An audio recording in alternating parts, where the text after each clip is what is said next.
Hey there, everybody. What's up? It's Steve Van Tassel and Jay Pounds here for the Dynasty Owner Podcast. What's up, Jay? Hey, what's up, Steve? How you doing tonight? I'm doing good. It's Wednesday night. It's a little late. We're recording, but life happens and we had to do it a little later, but that's okay. I'm still excited to talk to you.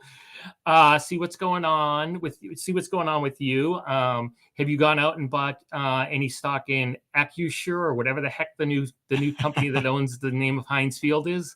No, I haven't. I actually hate it. It's I saw the Twitter. That's why I said it. yeah, I was really hoping it would have stayed Heinz Field, but yeah, I don't even know how to pronounce that properly yet. So I I'm don't not either. gonna Actually, try. I was guessing. I was completely guessing on that. I have no clue. Yeah, it's super annoying. I can't. It's kind of like it's weird. I mean, are they still gonna? Are they gonna have the Heinz red zone and all that? The ketchup bottles lit up when they were in the red zone, right? Yeah, yeah. So Huh. I don't know how they're gonna handle that. We'll That's see. impossible. You got to keep that. You got to keep that. Even if Heinz pays, even if they don't pay that much for it, they got to keep that. That's Yeah, fun. yeah. That and it's just it makes that stadium. Everybody looks forward to seeing that. It's just a really cool feature, and it's been there since the stadium was rebuilt. So I definitely see him keeping it. Okay. Well, hopefully they do. I don't know about this. We'll see if this company survives. I remember when I was in college down in Miami, and it was Joe Robbie Stadium because he was the guy who built it. He owned the Dolphins, and then it became every random humanly possible name that you could think of for a long time. It was so many random different names like every season. Now it's finally Hard Rock Stadium, and that's actually a good name, and that'll stick for a while because they have. But like it was like Pro Player Stadium, and then it was Pro Player Field, and then it was Land Shark Stadium after the Jimmy Buffett beer for like a season, and all sorts of other crap names. You're just like, oh my god, what is the stadium being called this year? So I always called it Joe Robbie just because I didn't want it. It was easier. Yeah, yeah, But yeah. I don't know. Heinz Field just kind of it just fit. But like I said, didn't justify spending the money, so we'll see. that's kind of surprising. So, all right. Well, we're not going to have a whole podcast on the naming of Heinz Field, but I did see your tweet before we jumped on to do this, and I figured I had to mention it. So, all right. Well, in case you missed, this is not the Heinz Field or the Pittsburgh Steelers podcast. It's the Dynasty Owner podcast. So we're going to talk about Dynasty Owner fantasy football here tonight, and hopefully you'll be listening to it in the morning. And if you're not familiar, just do it real quick. Dynasty Owner is it's a dynasty fantasy football, so you own the players as long as you want, but it's with real NFL salaries and contracts. So if you want Josh Allen on your team, he costs $43 million now. His salary is $43 million. But if you want like Jonathan Taylor, he's under $2 million until he gets his new contract. So you have Taylor for 2 more years. You can have Josh Allen for like 7. His contract is like a 7-year deal. So, but it makes it interesting. And we have a salary cap. So you can't exceed the salary cap. It's not like the NBA salary cap. It's more like the NHL salary cap, which is really fixed and hard. So when we use average salary, because if we use the real year-by-year NFL salaries, the NFL teams have whole departments that deal with that. It's impossible for us to figure out. So, but it's fun. It's good. It's a different take on fantasy football. It makes things different. So it's not your usual dynasty fantasy football because the ADPs and the where you draft players and things are it's different. It's while you're trying to win, you need the most points to win. Obviously, you still have to have your salaries, and you can't just have all the best players with all the highest salaries. And I'm Steve Van Tassel. I'm on Twitter at StevieT33. And Jay, you are At J Pounds NFL. okay. And if you want to follow Dynasty Owner, it's Dynasty_owner. We're also on www.dynastyowner.com if you want to join and start your dynasty. Start your dynasty as it says when you do your drafts. And we've got mock drafts. We've got all the usual things. But you mock drafting, you have to keep it to the salary cap. So it'll help you practice. So hopefully you know about this. If you didn't, hopefully you stick around and still listen to us. And tonight, Jay and I, we were going to talk about, we're kind of in the dead zone here. It's like I remember Jay wrote, and he has an article on Tuesday, and it's like 2 weeks before training camps open. I think the first teams somebody starts on the 10th, which is weirdly early. And then I think other teams like rookies report on the 18th. Yeah, that sounds about right. I think the 18th is like the first day, other than that, the one team. And then veterans mostly start on July 26th. So we've got like a good 2 weeks before everybody's in training camp. So not a lot to talk about unless we want to talk about like N'Keal Harry getting traded to the Bears. That's not a worthy topic for like an hour podcast, I don't think, unless you're N'Keal Harry. So we'll mention that. He's still going to cost you the same salary. It's like 2.9 million, which is a lot for N'Keal Harry. Unless blocking becomes a stat in Dynasty owner, which it's not going to be because he's a good blocker, but he's not a good pass catcher. I'm allowed to say that as a Patriots fan. But so we were going to talk because it's got 2 weeks. And we have startup drafts going all the time, and we've got ADP. So we've got like a rolling ADP for all these startup drafts that are done on the Dynasty owner platform. And the good thing about our ADP is that every league's the same. You don't have one league, it's not like Sleeper where one league's a PPR, in other fantasy formats. One league's a PPR, one league's non, and one league's a tight end premium, and all that gets mashed up into their ADP. Ours is the same rules. So, it's it's like true ADP because, there's no, you don't have to say, well, I'd take him in the third round if it's PPR, but if it's not PPR, I mean, he's more like a fourth round pick. You don't have to do those caveats. It's the same thing. So Jay and I, we're going to look at the ADP for Dynasty now as of when we're doing this, which is Wednesday night, the 13th of July. And so we've got a pretty clear top 10, I would say. Yeah, we've got a pretty clear top 10. And then it kind of then the next two, would round out a first round. But let's talk about you want to talk about the top 10? Yeah. Okay. So I'll read it along. This is better on like if it was live stream, but we're doing a podcast. So what can you do? But we have in the first player, and some of these are not surprising. The first player off the board in Dynasty owner drafts is Jonathan Taylor. No surprise. His ADP is 1.2. So he's pretty much being drafted number one, except for some outlier leagues where somebody doesn't like him. And why? Well, he's the best running back in the NFL in fantasy last year in the NFL. He's got 2 years left on his contract, and his contract is under $2 million. It's like $1.96 million. So you got to agree with that pick, right, Jay? Oh, yeah, you can't go wrong with Jonathan Taylor there. Especially they brought Matt Ryan in. They might throw a little bit more, but I doubt it. They're going to lean on Jonathan Taylor all year long. He's young yet. I think he's only 23 years old. So, yeah, that's a no-brainer pick. Okay. All right. So, but then the second pick. So if you have the number one pick, you take Taylor.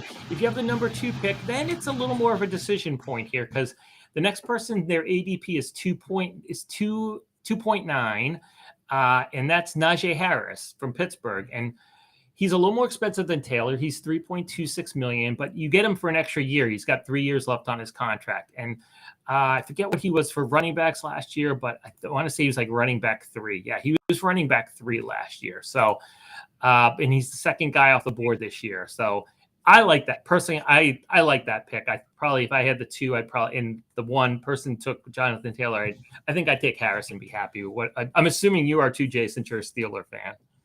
Yeah, if especially in a startup draft, you're not rebuilding or anything like that. You're hoping to win right away, obviously. So yeah, you can't go wrong with that pick. He's a young, cheap running back, and he's going to get a ton of touches just like Taylor is this coming season with a young quarterback. Obviously either Trubisky or a young quarterback, but either way, Najee's going to see a ton of touches. Yeah, exactly. They don't have Tom. They don't have Tom Brady back there. They don't have Tom Brady or even Ben Roethlisberger in his prime back there. They've got a lower tier quarterback. So obviously they're going to run the ball. They should run the ball a lot. And Tomlin likes to run the ball. Let's be honest. Yeah, he does. No, why not? Got good running back. They have good running backs. All right. So next is our first quarterback, and because it's Dynasty owner, it's a little bit different. We have as the number 3 overall, and his ADP is 3 exactly. It's Justin Herbert. And why is it Justin Herbert? It's because his salary is $6.645 $25 million a year for 2 more years, which is a very very salary cap friendly contract. So he's your number 3 pick. What do you think of that, Jay? Oh, Mike, Huh? your mic was off. Is it working now? Yeah, it is now. Okay. That was weird. Yeah, I don't think I disagree with it. I would go in a little bit different direction. I would go Javonte Williams here probably, just because I like to build through the running back at the beginning of the draft. But if Dynasty owners almost like a super flex platform in a way, because you see these quarterbacks going so high, and you're right, it's because you get that cheap salary paired with the huge production you're getting with Justin Herbert. Yeah, you can't go wrong with it. Like I said, I think I would probably go a little different of a direction here, but it's nothing I can beat up on. Yeah, well, and also one of the differences between us, in case people, if you've joined, maybe you're not familiar with this part, is that a lot of the leagues, you get like 4 points for a passing touchdown. Dynasty, you get 6. You get the full 6 points that you get in the NFL. So quarterbacks score a little bit more. Obviously, all of the quarterbacks score a little bit more, but if you're a guy like Herbert who throws a lot of touchdowns, those extra 2 points kind of add up a little bit for us. So I like the pick personally. I always I have Herbert in one league. I took him last year, and he was great. I mean, he was the number 3 quarterback last year and helped me a lot. And that salary is so nice. I mean, you're getting him for less than every other comparable quarterback, and much less. I mean, I think the closest quarterback to him, the closest good quarterback to him, I mean, Tua costs $1 million more. Even like somebody like, Trevor Lawrence costs $2.4 million more. So I really like the value of Herbert there. So, all right. So number 4, it is not who Jay talked about picking here. It's actually our first wide receiver, and that's Justin Jefferson. And Jefferson, he was the wide receiver 4 last year. Which is kind of surprising, but he had an off beginning of the year. But his salary is $3.28 million. He's got 2 years left on that contract. So he's the number 4 ranked pick here with an ADP of 3.6. So what do you think of that? Again, I mean, there's not much wrong you can do here in the top 10 for the most part from the guys I'm looking at. But I would go a different direction here. I would rather have Jamar Chase. You get that extra year under the rookie deal. I know Justin Jefferson's quite a bit cheaper in terms of salary. I can't remember the exact numbers. I know 4.4 million. It's like 4.4 million.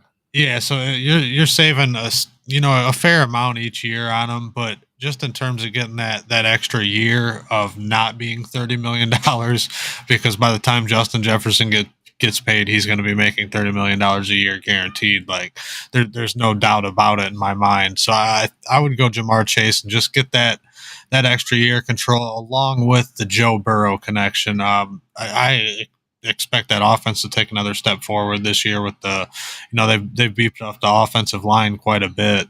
And that was really their Achilles heel last year. So I'm expecting huge things out of that offense, and Jamar Chase is going to benefit big time. Oh yeah, no, I mean I think everybody, they picked either defense in the draft. They went mostly defense, and then in free agency, I think they bought a whole new offensive line pretty much, yeah. I mean, which they need. Which I mean, if you watch the Super Bowl or any of their games, they need it. I mean, that was just they came close, but they just didn't have the line to compete in the end. And Justin Jefferson, I don't mean to say anything bad about him, especially he's getting a new coaching staff here, and they seem to be more pass friendly, so that could help him put up a little bit more, better numbers than he was putting up last season. But at the same time, like I said, he's going to be making $30 million a year soon. It's right around the corner for him, and I just want that extra year.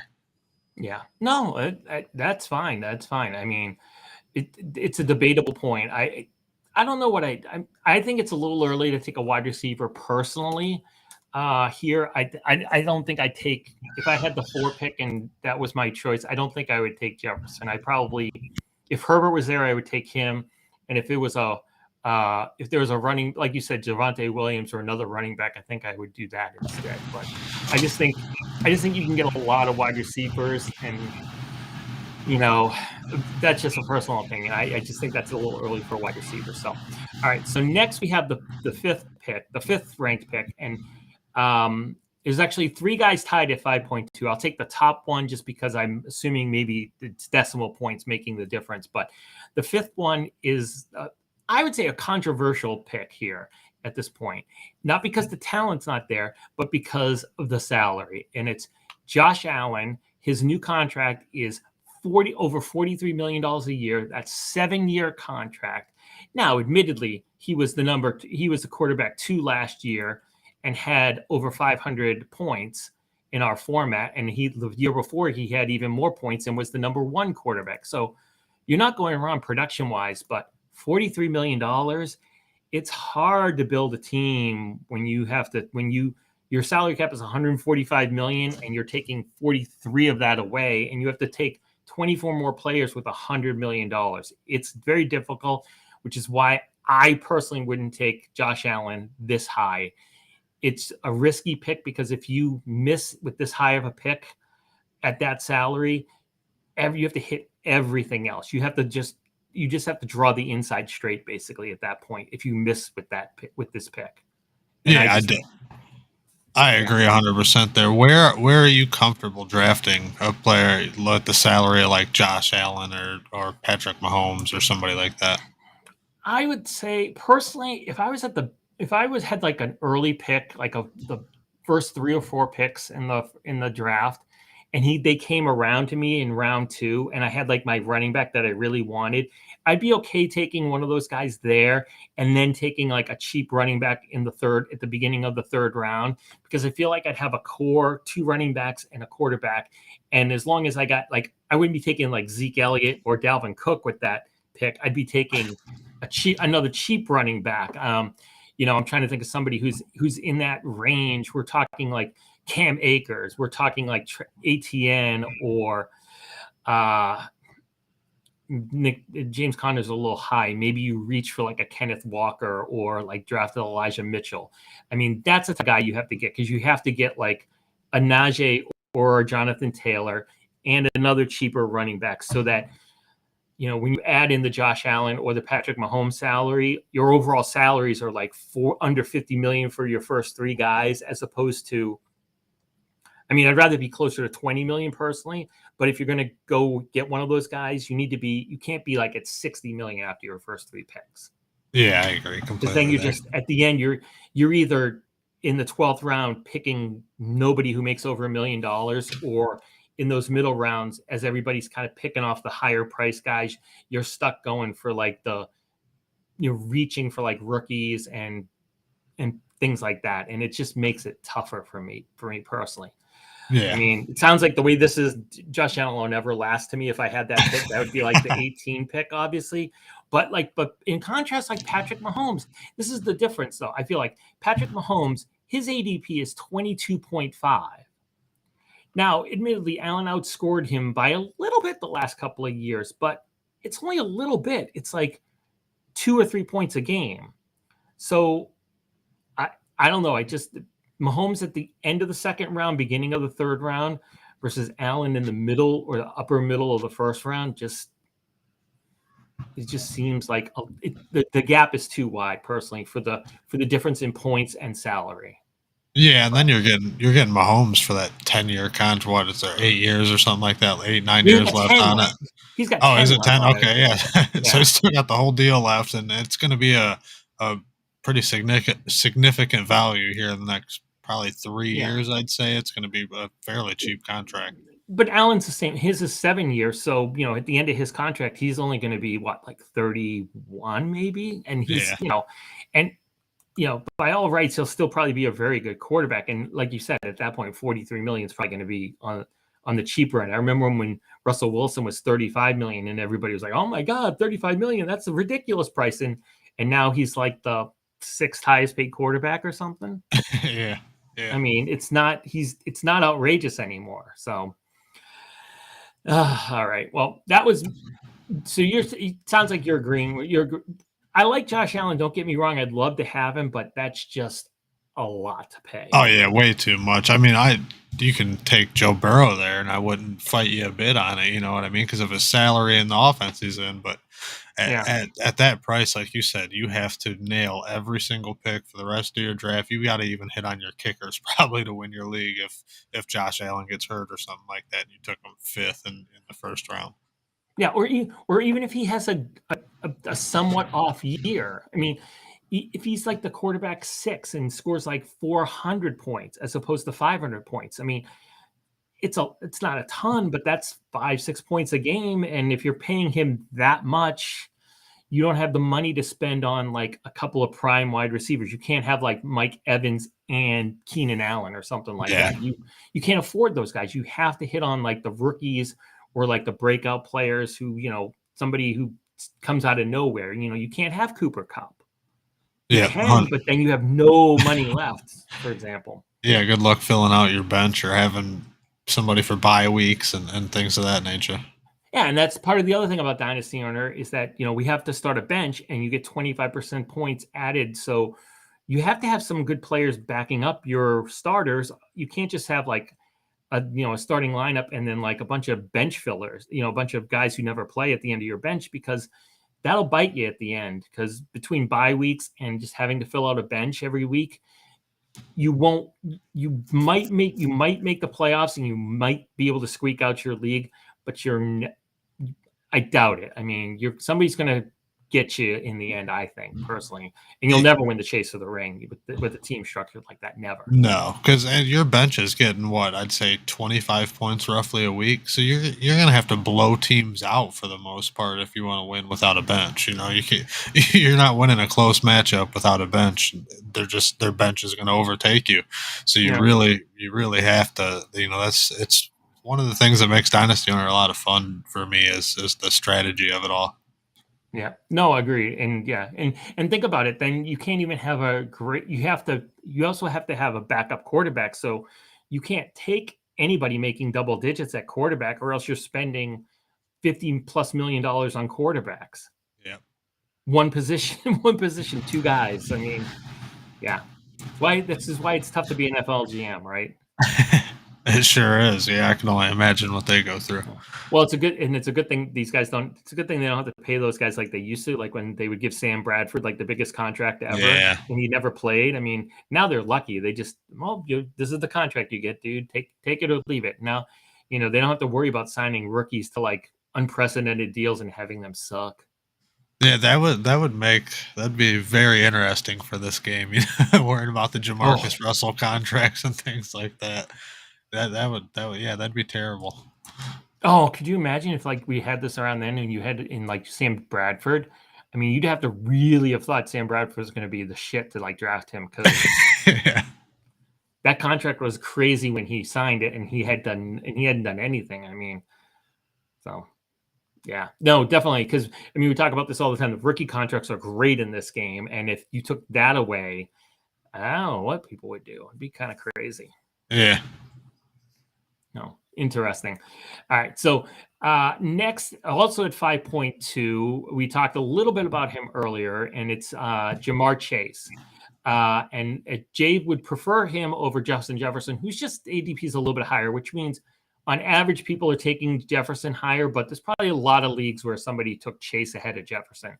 His ADP is 5.2. He's got 3 years left on the contract, which is why one of Jay's points on taking him. But his contract is 7.7 million because he was a top 10 pick. He was like the 5 or 6 pick, I think, whereas Jefferson was later, and the contracts just kind of keep going down. So, but Jamar Chase at $7.7 million is a great deal. Oh yeah. You're not finding a much better deal on a wide receiver outside of like a Hunter Renfrow or something just because of the contract so cheap. But the rookie season this kid had and the step I expect the Bengals offense to take forward it's a scary combination. I'm very, even as a Steelers fan, I'm excited to see how this offense plays out this season. It should be a lot of fun to watch. Yeah. Except for the 2 weeks they played the Steelers. yeah, that won't be very fun. But hopefully TJ Watt will have something to say about that. Exactly.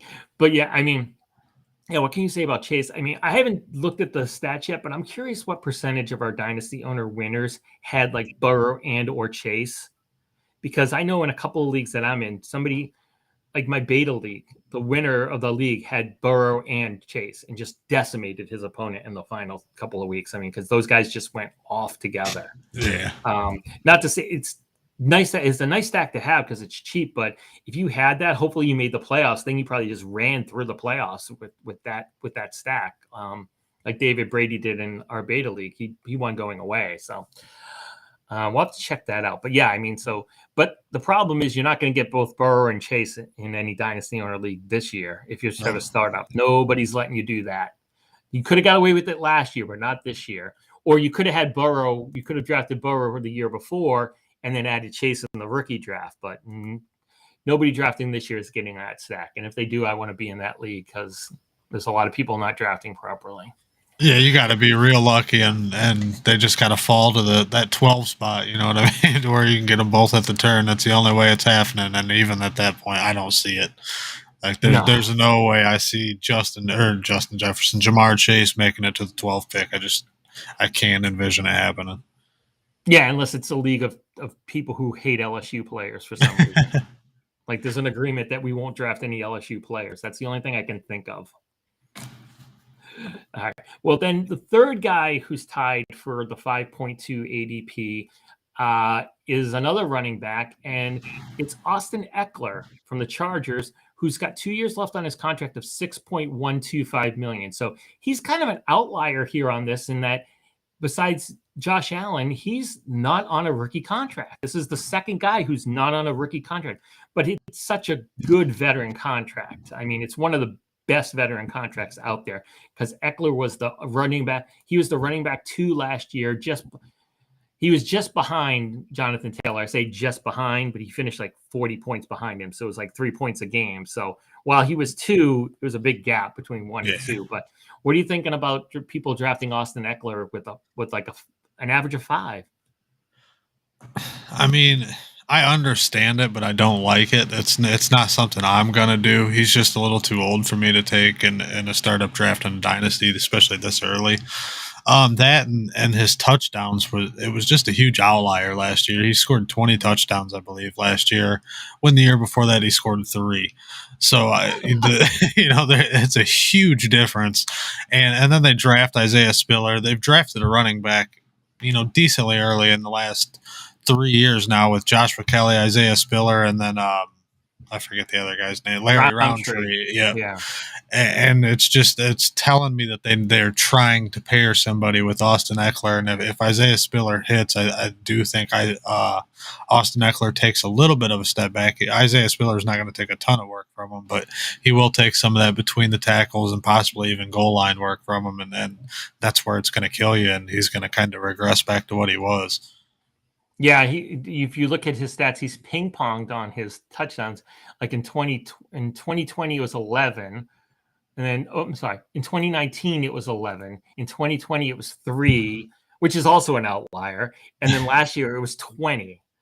So I mean, if you average them all together, it's like 11, but that's a misleading. That's a totally misleading average. But so I mean, you're right. So, but even if he had gotten like that 11 touchdowns, I would have knocked him down like 54 points. He still would have been around the Joe Mixon level in terms of points.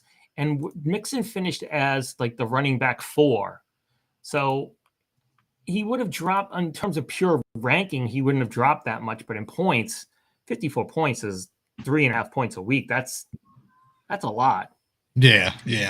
That, and like I said, it's just, I see Justin Herbert continuing to develop and them throwing the ball a little bit more. He's got to catch a ton of balls out of the backfield for him to bring back this type of value again this season. And it's just not something I want to hang my hat on this high. I'd be all over him at 11 or 12, somewhere down there in that range for sure. But this is just a little too high for my blood. Yeah, no, and it'll be interesting to see if he is available in any leagues at that point. My guess is probably not. I bet the furthest he gets is like 8, 9, maybe like 10. But then again, if I had a pick and he was available at 9 or 10, I could think I'd probably do it. Yeah, I could definitely talk myself into it in that range. I don't know. When I'm drafting, I try to lean more towards younger players, especially in Dynasty, unless I see a path to just crushing it with veterans and saying who cares after a year or two. But outside of that, I try to go young, especially the first round or two, and then I'll really start kind of mixing in some veterans with that. Okay. No, I respect that. I respect that. All right. So next, so that was basically Eckler was, even though his ADP is 5.2, he's the 7th ranked guy. So we got the 8th ranked player here, and it's Joe Burrow. And great year last year. I mean, I would say that even though it says he finishes the quarterback 8, the key element was that when it mattered the most in the Dynasty Owner playoffs, he delivered for you. So even though he might have finished overall as the quarterback 8, he was much better in reality, in a reality sense. And you got 2 years left on him. You got $9.05 million, which is about what you're paying Trevor Lawrence. So what do you think of that? What do you think of that spot for him?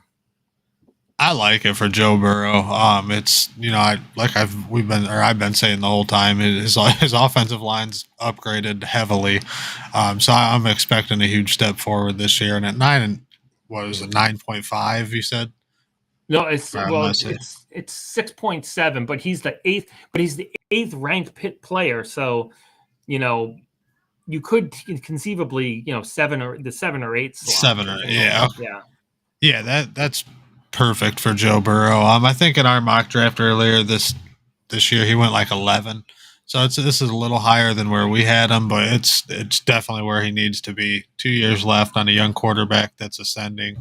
I can't argue it at all. I definitely would consider it here.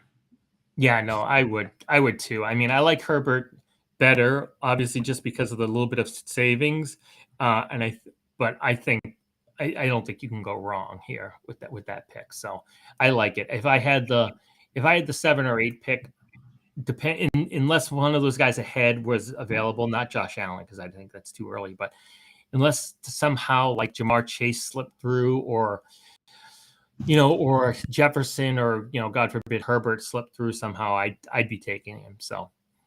All right. So next on our list here is the guy you mentioned earlier. You said you'd take as the 3. It's Javonte Williams, and his ADP is 7.6. He's got 3 years left on his deal, which is $2.2 million. Obviously, you've already made your point clear that you would be taking him a lot higher than this, correct, Jay? Yeah, I'm a huge Javonte guy. I've said it a few times now. I liked him better than Najee coming out, and I still do. I like Najee's situation better this year than Javonte, just because of the return of Melvin Gordon.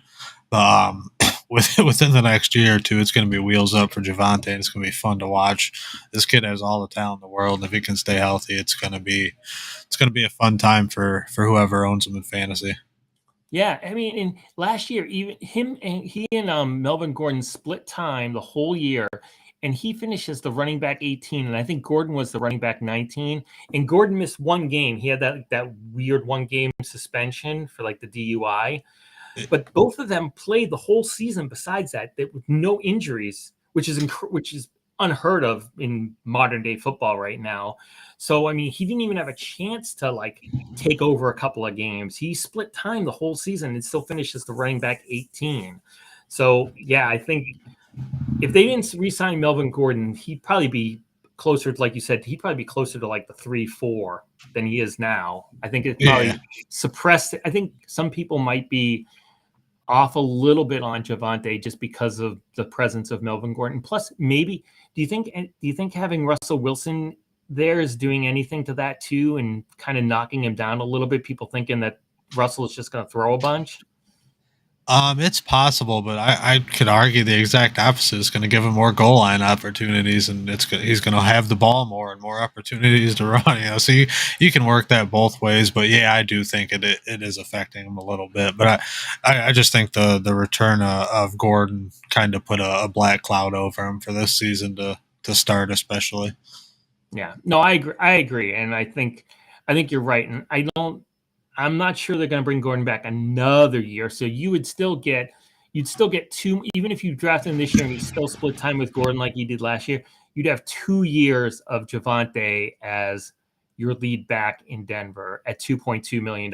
So maybe you don't. He's not as great this year as highly as you draft him, but I think the next 2 years you'll get him. He'll be right up there. So, all right. So now the last person with a single digit ADP, it's 9.2. He's the 10th player being drafted overall. And this one's a bit of a surprise to me, I'll be honest. It's DeAndre Swift from Detroit. His salary is about the same as Javonte's. It's a little over $2.1 million. I don't know. What do you think? I think this is too high for DeAndre Swift. What do you think? I'm a little torn on it. I love DeAndre Swift. Dude's immensely. Ooh, I got the hiccups. Immensely talented. He just seems to be hurt a lot. It seems like every other week he's got a nagging injury, then he misses a game, and it just the durability hasn't been there for him, and it worries me a lot. But if you're looking at him in terms of overall talent, yeah, it makes sense for him here. But I agree. I think I would go a little bit later. But then again, when you look at the salaries of the next few people, it really makes sense on why he's right here.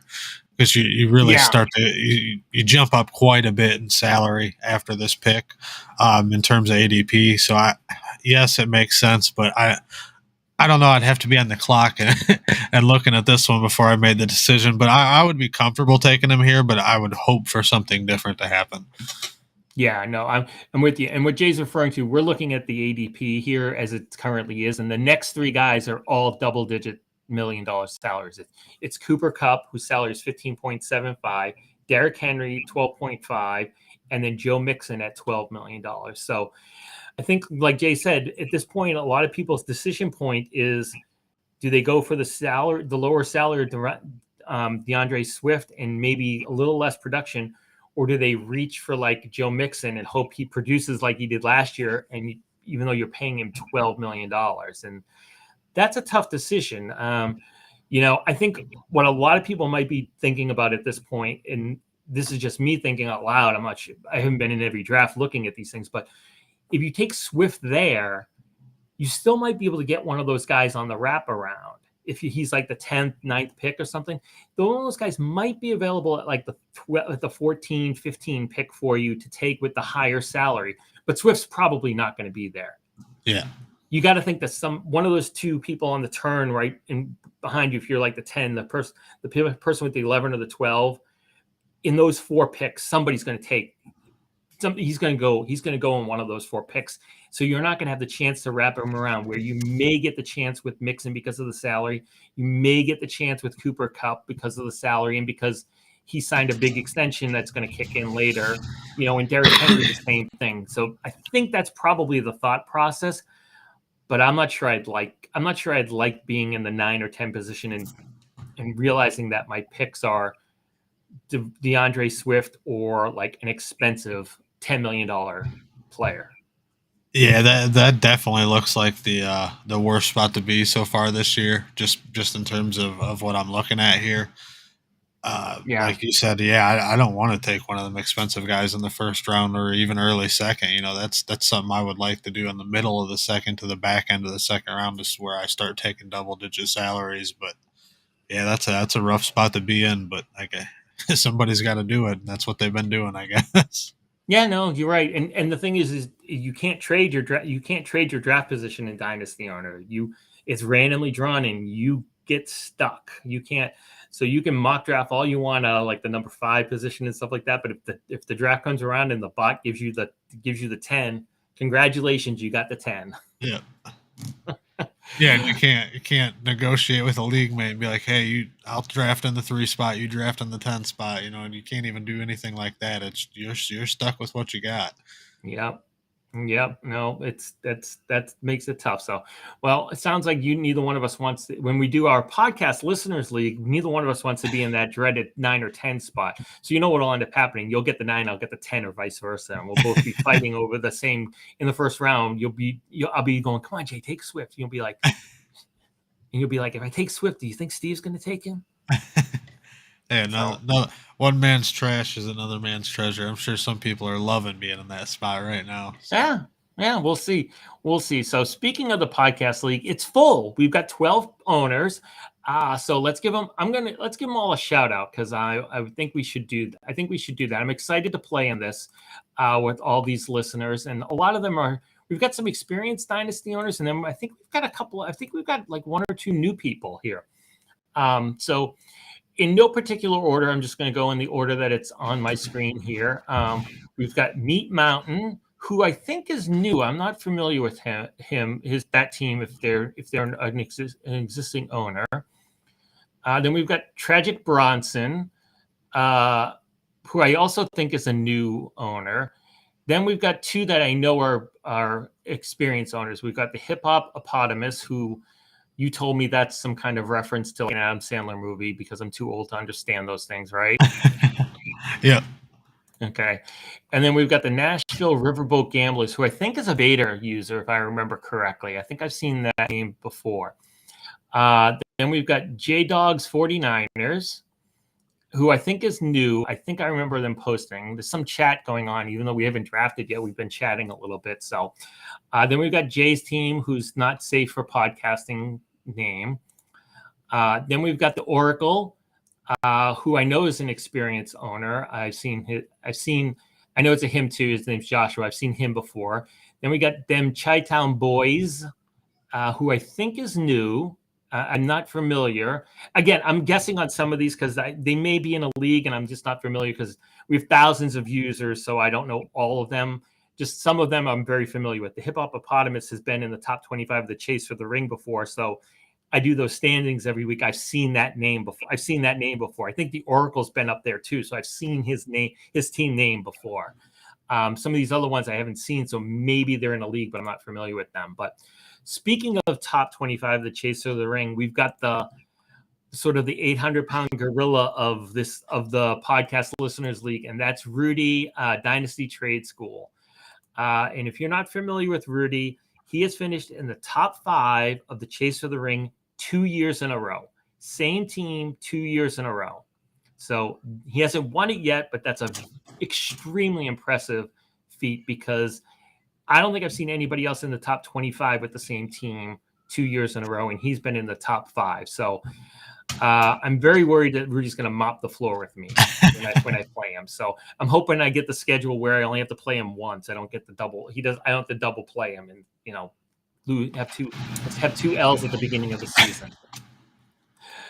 And next is Hurts Me Harder, who I'm not familiar with. Then it's my team, which is the Fantastics. And then we have Big Blue 87, whose logo looks like one of those ESPN logos. So Big Blue 87, if you listen, let us know if change that logo. If it's an ESPN avatar logo, like one of those generic ones. I remember those. Yeah, look at it. Go look at it. It looks like one of those ones, right? That's what it looks like to me. Yeah. I've seen a bunch of them. So anyways, if you're Big Blue 87, give us a giant. Exactly. See, it's a Giants. Give us a Giants thing. Give us an Eli Manning photo. Give us Lawrence Taylor. Give me somebody like that. Give me somebody there on that. Give me Lawrence. Give me Lawrence Taylor as your profile picture. That's what I want to see. Big Blue 87. Right? Give me Bill Parcells. Give me the tuna. There you go. That's what I want. I want the tuna. I want the tuna. Or maybe I'll go in and put it as Ray Hanley or something like that. That would be bad. If you really want to win Steve's heart over, you could put a picture of Bill Belichick on there from his Giant days.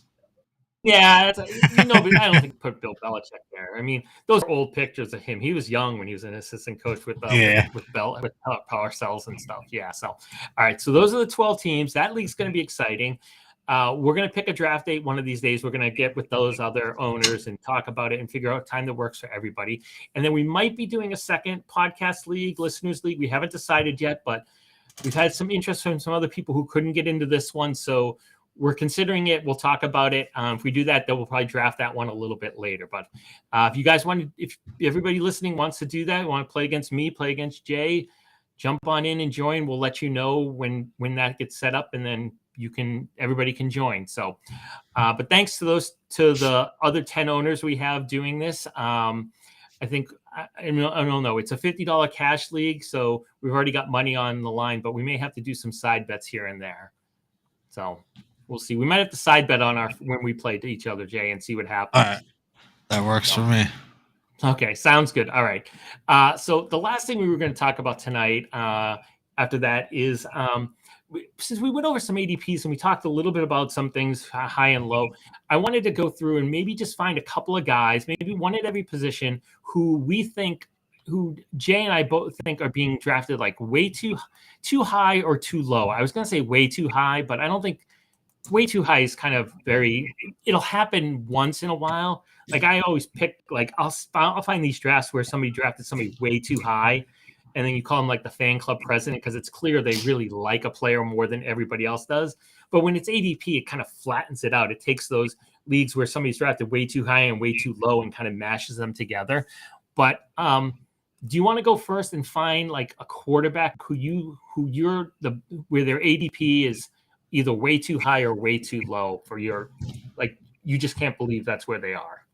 Yeah, the one I'm actually really shocked on, and I understand it because of the salary, but it's Tom Brady. He's going in the second round. He's going in the second round. This guy's got 1 year left of football. I like I said, I understand it because he's so dirt cheap and he finishes the QB1 last year. But he's got a year left. He's not going to be on your team much longer. So it really shocked me to see him go in there. I was expecting more like late third, early fourth, somewhere around there. But he's going in like the middle of the second. It's crazy. Yeah, his ADP is 19.6. I saw that too, and I was like, wow, God bless. Tim can look up historical ADP. I want to see what he was like last year, what he was taken at, because he was 25 million last year. You kind of thought maybe you'd have at least 1 year, maybe two. But I bet his ADP last year was like in the 80s or something. Yeah. Oh, I had to have been. Yeah, it's not even remotely close to this high. So, I mean, God bless. Thank God, Tom Brady. Good for you. All right. I love Tom Brady anyways. I'm a Patriots fan. What can I say? All right. Well, I'm going to take I'm looking here and I mean, I can't believe this one, but it's probably because he hasn't been drafted in too many leagues. So I really shouldn't say this one because I'm sure he's not drafted in every league, but Matt Ryan's like, his ADP is like 133.7, which is patently ridiculous. Wow. I mean, I have to see how many leagues he's been taken in. I mean, this could be based off of like 3 leagues. Right. Because like not a lot of people are taking him.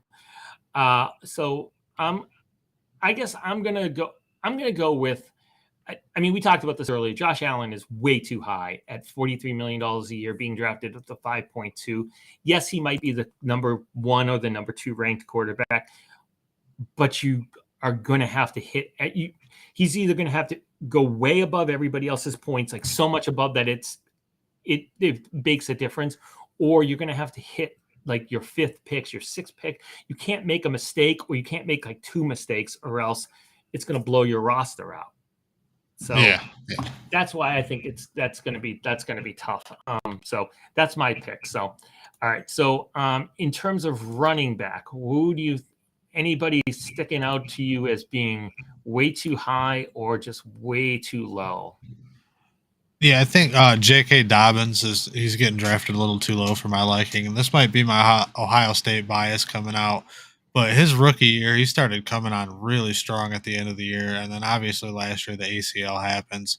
But this is the Baltimore offense. The run game is going to be first and foremost there in Baltimore. It always is, probably always will be until Harbaugh leaves there. So he's going to get a ton of work this year. He's got Lamar Jackson. They're literally going to run the ball down people's throats as long as he stays healthy. And I don't see why he's being drafted in I believe it's like the end of the 3rd round, early 4th round, something like that at 35. Yeah, 35.3. So end of the 3rd round, early 4th. Excuse me. I agree. That's But I think, do you think it's people are worried about the ACL? This still his knee? I mean, that's got to be the reason why it's there, right? Yeah, it has to, but with just modern day medicine, the ACLs just don't bother me anymore. I have no issue taking a player as long as I know he's gonna be ready by the time week 1, week 4, something like that rolls around. I'm perfectly all right taking him just because of how many people have came back no problem from ACL injuries. Yeah. Okay.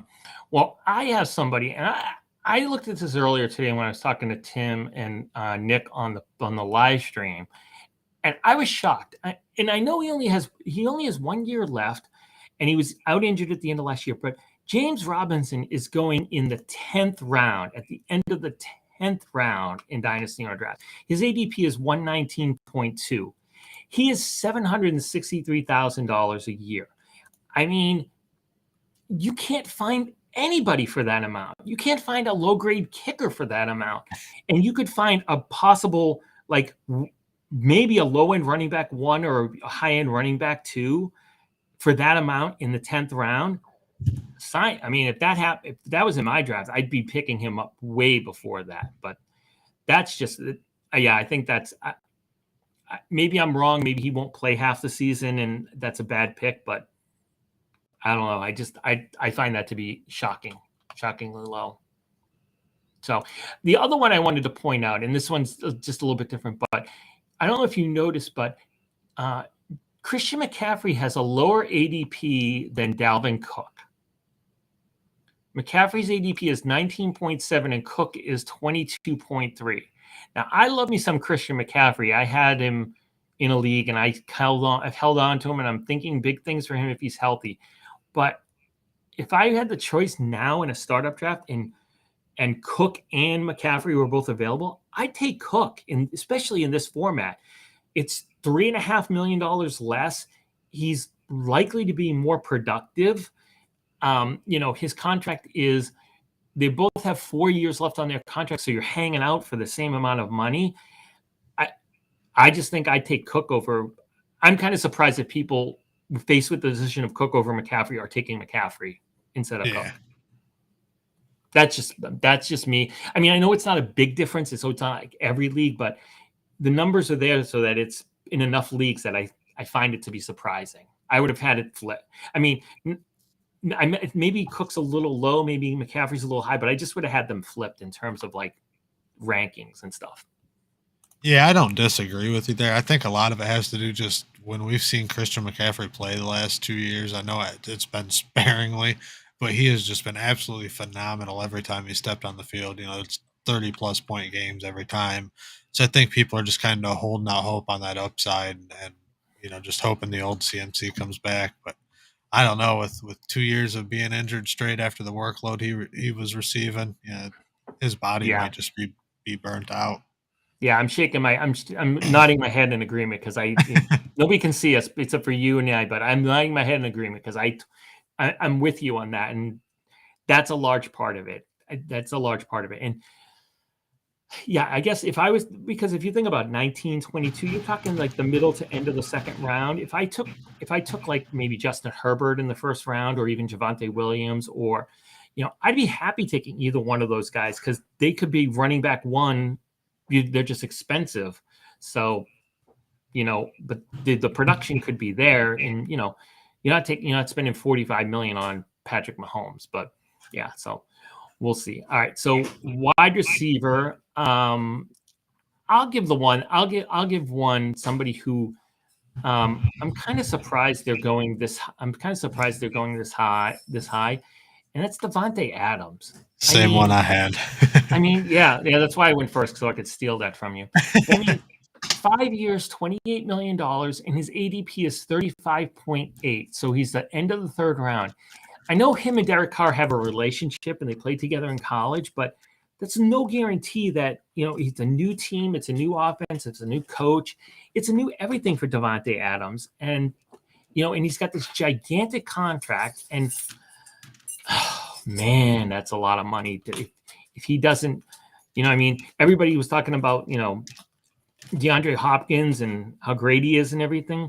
And now he's $27 million, and you can't get rid of him in a dynasty owner. You can't get a third round rookie draft pick 3 years from now for him. Yeah, I got really lucky trading him last year when I did it, but it was just the perfect time to move on from him. But yeah, like you said, you're good luck trading Devontae Adams after this year. Even if he goes out and doesn't just put up an absolutely phenomenal season to where he's the wide receiver one, you're not trading him. You're just going to have to cut bait with him. So to take him this early, what was this? Yeah, at the end of the third round, that's way too high for somebody that expensive. Yeah, I'm with you on that. So, the other, did you have another one since I stole yours?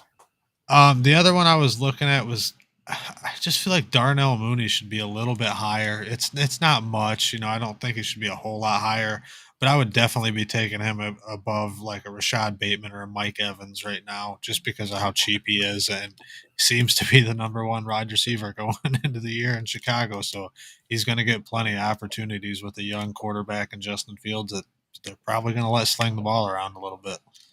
Yeah, I mean, and his ADP right now is 63.4, and his salary is 895,000, so it's under $1 million. Yeah, I mean, Evans is only a couple of players above him, like 54, and Rashad Bateman's the wide receiver right above him at 59. But you know Yeah. what? Who I was surprised at, and I looked at Mooney and I thought that was okay for Mooney. Um, I've been seeing things on Twitter about this guy all of off season. Gabe Davis. People are drafting him in like the third round or fourth round of regular dynasty fantasy drafts. And here on Dynasty Owner, his ADP is 90.9, which means he's in the mid seventh. And those aren't even salary leagues where his Gabe Davis's salary is under $1 million. So that's just wild to me.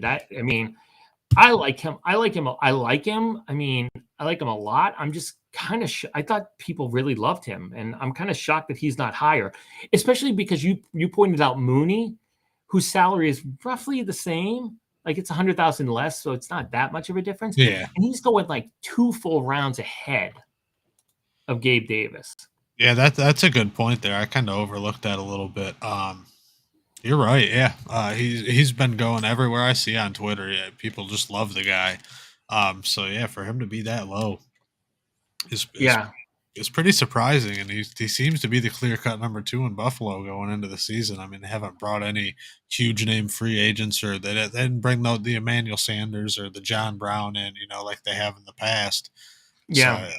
yeah, I Well, would. they brought in Crowd. They brought in Crowder, but they're not. He's not Yeah, taking the two role from Gabe. no, I think that's more of a Cole Beasley replacement in case Yeah. Isaiah McKenzie just doesn't hold up. McKenzie's a very small kid. He's like 5'8", like not even 200 pounds if I remember right. Looking at his profile, but so maybe that I think that's all that is just kind of insurance for him. But yeah, that's a very good point there. Gabe Davis is shockingly low on here. Yeah. Okay. And if Isaiah McKenzie happens to be listening, that was Jay who called you small. I'm Steve, and I did not call you small. I'm sure you could beat the crap out of me. Oh yeah, So you probably could.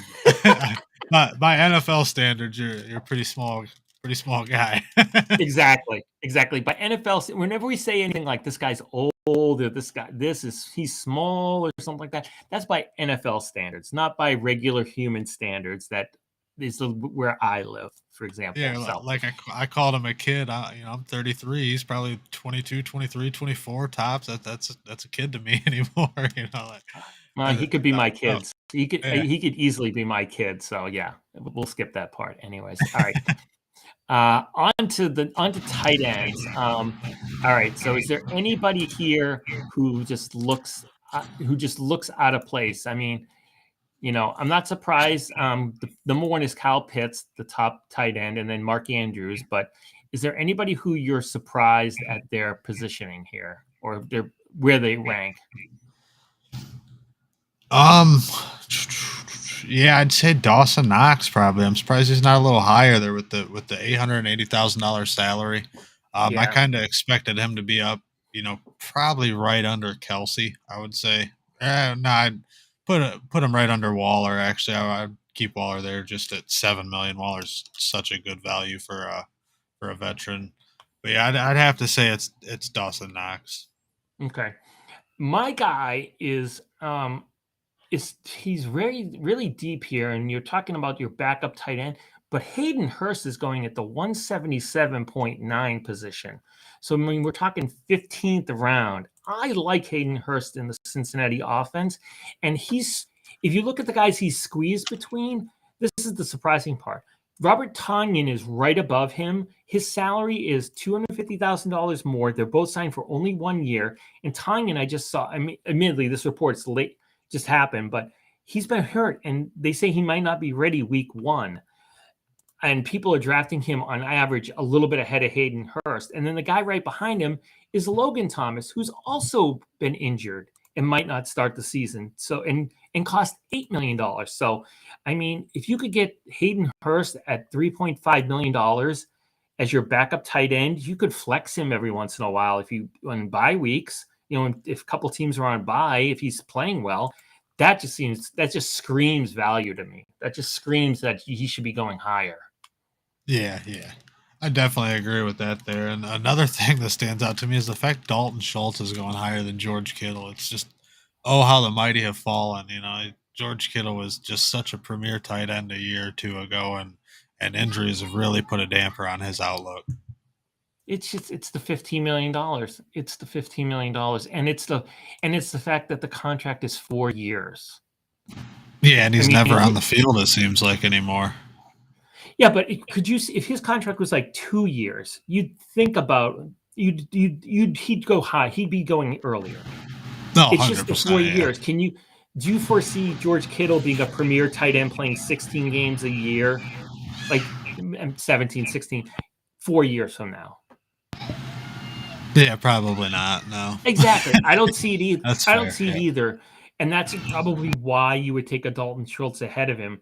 I think it's like 2 days from now is the last day that like Schultz and Gesicki can sign long-term deals, or they're stuck with the franchise tag amount. So it'd be interesting to see if anything happens with them. But I think I take Dalton Schultz over George Kittle if that was if I wanted a tight end and those were the two guys available.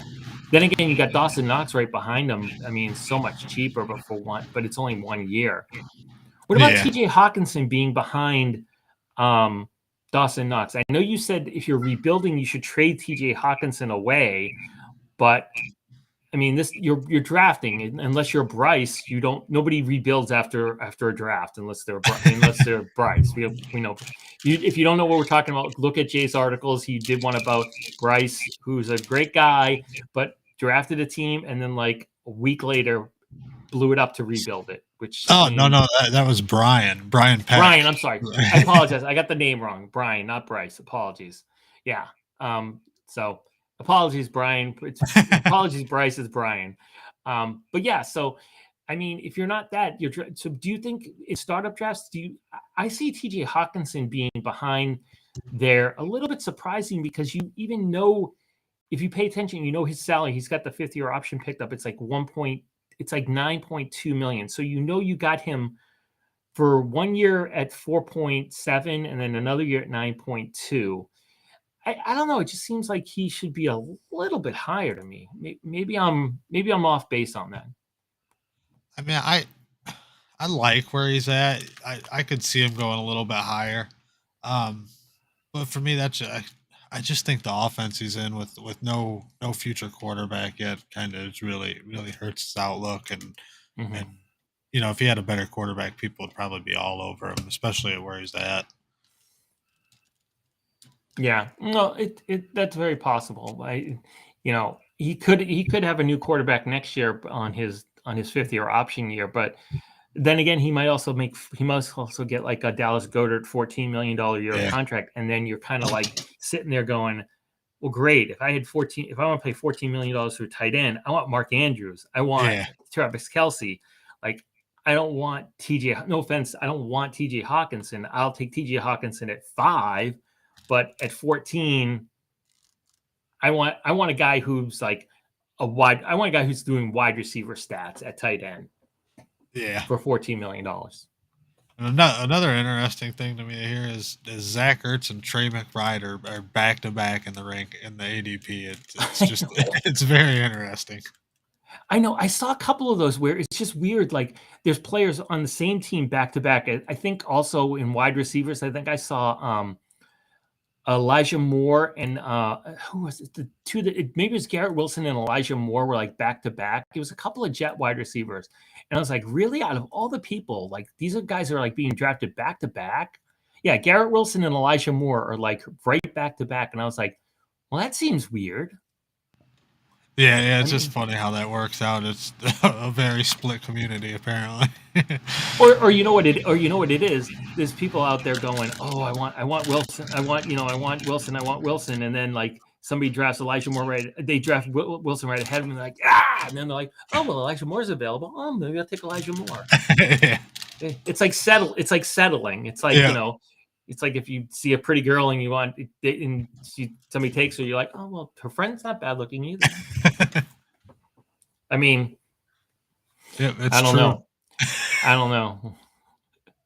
We'll see. Not that I've done that in the last like 35 years or something, but I've heard rumors of these things happening, right? Yep. They sure do. Every now and again. Jay says with a you can't see it, he's got a sly grin on his face like this. He's done this before. Only once. Only once. Excellent. Excellent. All right. Well, if Jay doesn't make it to next week's podcast, we know that Mrs. J was listening into this. Yeah, luckily she doesn't care much for football, so I think I'm safe. Excellent. All right.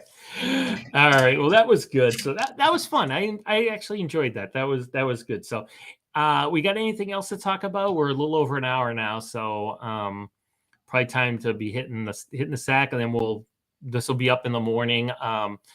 Besides just promoting ourselves, I'm Steve ET33 on Twitter for Dynasty Owner at Dynasty Owner. Make sure if you like this podcast, if you enjoy Jay and I talking, you follow us on Twitter. What's your Twitter again, Jay? At JPoundsNFL. Okay. And if you like this, join Dynasty Owner, www.dynastyowner.com. If you want to join, you can set up a team, pick a franchise, set it up, and then wait for us to start a second podcast listener league, and you can join and try to beat Jay and I, win some of our money, and have some bragging rights over us, and maybe listen to us talk about how you beat us. When we do this podcast during the season, Jay can say, oh, that new guy beat me, and I can say, oh yeah, he beat me too, and so it'll be a lot of fun. So hopefully if you're already a Dynasty Owner, thank you. Keep listening. I don't know if there's a like button on Apple or all these things, but give us a shout out, give us a good rating, and thanks for listening. That's about it for me. Anything else, Jay? No, that's all I got for the night. Cool. All right. Thanks for listening, everybody. Have a great week. We'll be back next week. Talk to you later. Bye. Bye.